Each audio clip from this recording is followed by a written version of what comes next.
Well, we say it often on this show, half of the first-round quarterbacks. This is the first-round quarterbacks. These are the good ones. These are the one all the scouts admire, get all worked up over. Half don't work. And about 5% are able to overcome, and that's a key word.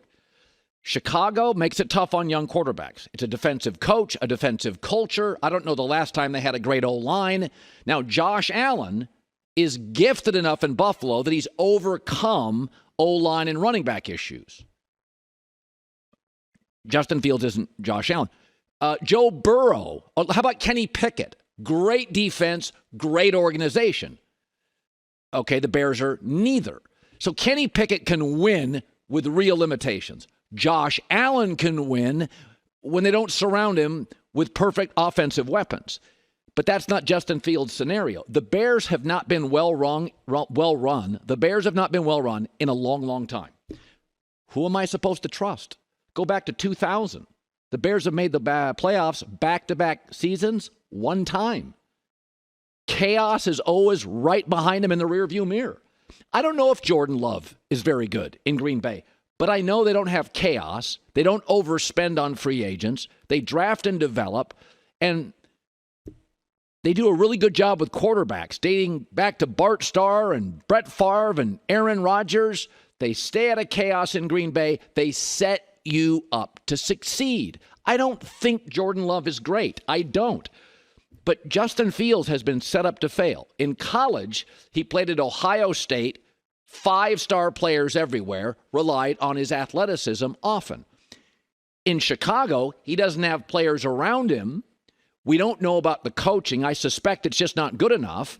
And he's not developed into a very good pocket thrower. So he was set up to fail. And remember, 90% of these first-round quarterbacks, forget the second, third-round guys, 90% of the first-round guys are not good enough to overcome. I mean, this weekend, Trevor Lawrence had 3 beautifully thrown balls dropped. He got routed at home by the Texans.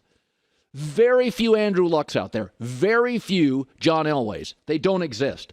Josh Allen, Joe Burrow, those are generational talents. In Chicago, they force you to overcome. I would argue today that if you go to the last 20 years, Chicago's one of the bottom 5 places in the league for a young quarterback. Really cold, windy, northern weather. Doesn't help. You need a real strong arm there. It's a defensive culture. They're still celebrating the 85 Bears.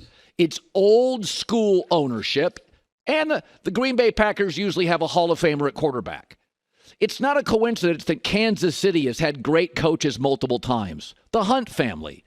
Dick Vermeil, Herm Edwards, Andy Reid, Marty Schottenheimer, Hank Stram. They've also had Len Dawson, Patrick Mahomes, Alex Smith, Trent Green got to the playoffs, Joe Montana. It's not a coincidence. Certain organizations have better ownership, more stability. They're ahead and progressive. They're not old school and behind. Chicago's old school ownership still worships defense. Kansas City's ahead of the curve on offense. Have been for years. And so there just are organizations in this league, Washington's been another one, that make it really hard on young quarterbacks, forcing them to overcome and overcome. I mean, Trevor Lawrence is seen as a success. His first coach didn't work, had to overcome. This year, protection, drop passes, had to overcome. They're scrapping and struggling. My guess is they'll turn it around. But I feel like the Bears are analog in a digital world, and they just make it hard. And I don't just think this is a Los Angeles issue, but the Chargers outplayed Minnesota yesterday and were the right side, the better team. Justin Jefferson, you knew, was going to have some yards and touchdowns because that's what he does, especially at home. But so at their own 24-yard line, the Chargers on a 4th and 1 go for it. I thought it was a poor decision, but I want to get into this for a second. Why do I think it's a poor decision? Because Minnesota had no timeouts, had struggled increasingly in the game to protect Kirk Cousins, only had 1:50 left, and they had to score a touchdown. Chargers led by 4. I would not have gone for it. I think a defensive coach, Brandon Staley, should trust his defense. Force Kirk Cousins with no timeouts and shaky protection to score a touchdown. I like those odds. That's the first point. But the other one that needs to be noted, why are you giving a backup running back, your least skilled offensive player? They have a great left tackle, a quarterback, multiple receivers, a talented tight end, a good center, and you're giving it to a backup running back. The Chargers could not run the football all day. What they did marvelously all afternoon was the ability for Justin Herbert to take a snap, and I mean a step back, quick throw, out to the flat, and get 4 yards plus. They did it 18 times. They may have done it 25 times because Mike Williams was hurt, especially late. It was the Keenan Allen show and tight ends. That was the play. General rule in football, if you're going to go for it, use your best players. But if you're going to go for it at your own 24, your career's on the line, a backup running back, there's so many things that did not make sense. Jimmy Johnson was highly critical on the Fox show after. This has been a trend with Brandon Staley.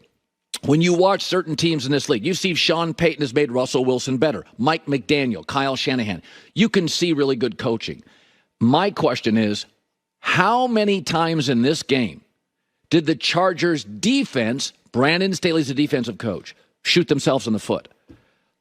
12 penalties. Seemingly a half of those came in key spots against the defense. They bailed the Vikings out multiple times. This is not a well-coached team.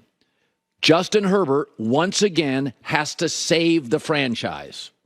I think they went cheap on the coaching hire. They could have had Brian Daboll.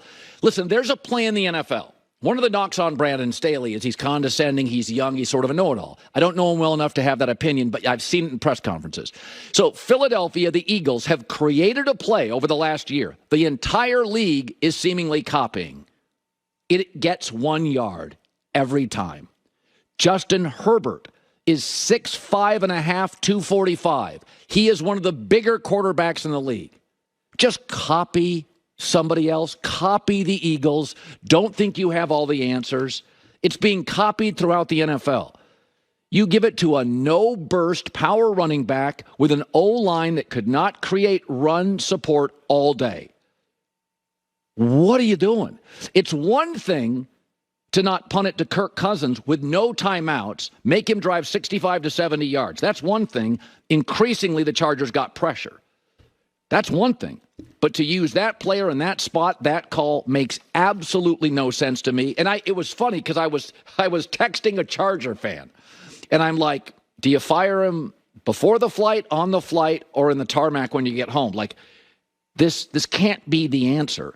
But Justin Herbert was great.